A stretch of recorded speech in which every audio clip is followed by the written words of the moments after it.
کائنات مالک ارض و سما نے فرمایا لو انزلنا هذا القرآن على جبل لرأيته خاشعا متصدعا من خشية الله۔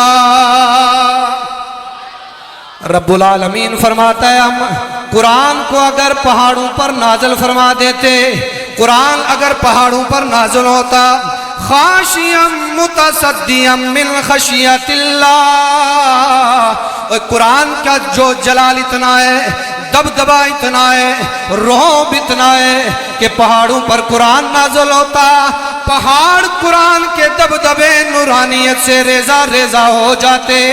دوسرے مقام پر رب العالمین نے حضرت سیدنا موسیٰ کلیم اللہ رب کے حضور حاضر و عرض کرتے ہیں یا الہ العالمین، بڑے پردے کے اندر میں نے دیدار کیا ہے، بڑے پردے میں رہ کر گفتگو کی ہے، اللہ اب تیرا بندہ موسیٰ پردہ ہٹا کر تیرا دیدار کرنا چاہتا ہے، اے میرے ربا میرے سامنے آ کر مجھے اپنا دیدار کرا دے۔ ایک مقام وہ تھا کہ پتھر پھٹتے اگر قرآن پہاڑ پر نازل ہوتا، دوسرا مقام کون سا ہے؟ موسیٰ علیہ السلام نے کہا کہ اللہ پردے میں رہ کر بڑا میں نے آپ سے گفتگو کی ہے، اب پردہ ہٹا کر تیرے سامنے آ کر تیرا دیدار کرنا چاہتا ہوں۔ تو رب نے کہا میرے موسیٰ میرا دیدار نہیں کر سکتا کیونکہ دیدار کرنے والا میرا سونا نبی ہے۔ کیونکہ اللہ رب العالمین نے حضور کو جب بلایا نا، وہ ایک خوبصورت شاعر ہیں، کہتے ہیں حضرت جبریل کا یوں آنا جانا اور ہے، طالب و مطلوب کا ملنا ملانا اور ہے، اور جانا موسیٰ کا کجا جانا محمد کا کجا۔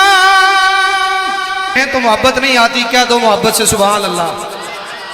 شاعر کہتا ہے جانا موسیٰ کا کجا جانا محمد کا کجا۔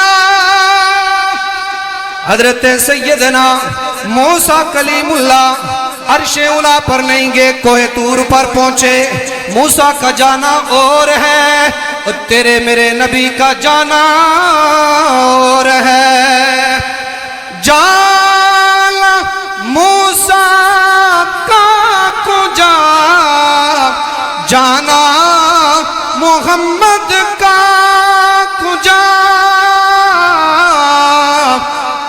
اپنا جانا اور ہے، رب کا بلانا اور ہے، اپنا جانا اور ہے، رب کا بلانا اور ہے۔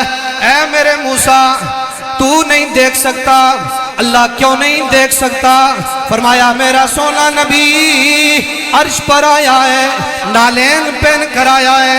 میں نے کہا سونے یہاں نالین پہن کر آنا ہے کہ ان کے عرش بھی تیرے لیے بنایا ہے، میں نے ساری کائنات تیرے لیے بنائی ہے، تو میرے نور سے بنا ہے، اور میرا تیرا نبی تو رب کو دیکھ سکتا ہے، اور میرے موسیٰ تو میرا جلال میرا جلوہ نہیں دیکھ سکتا، اور ربا کیوں نہیں دیکھ سکتا؟ فرمایا کہ میرے سوئی کے ناکے کے برابر کروڑواں حصہ اگر نور تیرے سامنے ہو جائے میرے موسیٰ تو خاک ہو جائے گا، مٹ جائے گا، مر جائے گا۔ کہا نانا ربا میں تیرا دیدار کرنا چاہتا ہوں، سوئی کے ناکے کے کروڑویں حصے کے بعد اس سے بھی زیادہ جب اللہ نے اپنا نور اپنی تجلی پہاڑ پر ظاہر کی تو پہاڑ اللہ کے نور سے ریزہ ریزہ ہو گیا۔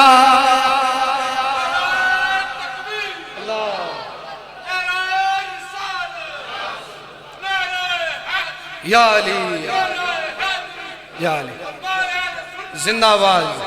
اب میں آپ کو بات سمجھانا چاہتا ہوں، قرآن پہاڑ پر نازل ہوتا ہے تو قرآن نازل ہوتا ہے پہاڑ پھٹ جاتا ہے۔ بات اتنے تک سمجھ آئی ہے؟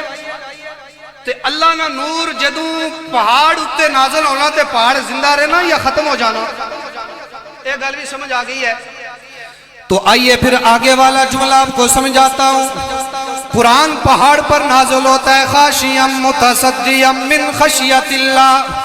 تام کے غلاموں قرآن پہاڑ پر نازل ہو جائے، پہاڑ ریزہ ریزہ ہو جائے اور رب کی تجلیات پہاڑ پر ریزہ ریزہ ہو جائے، پہاڑ پھٹ جائے۔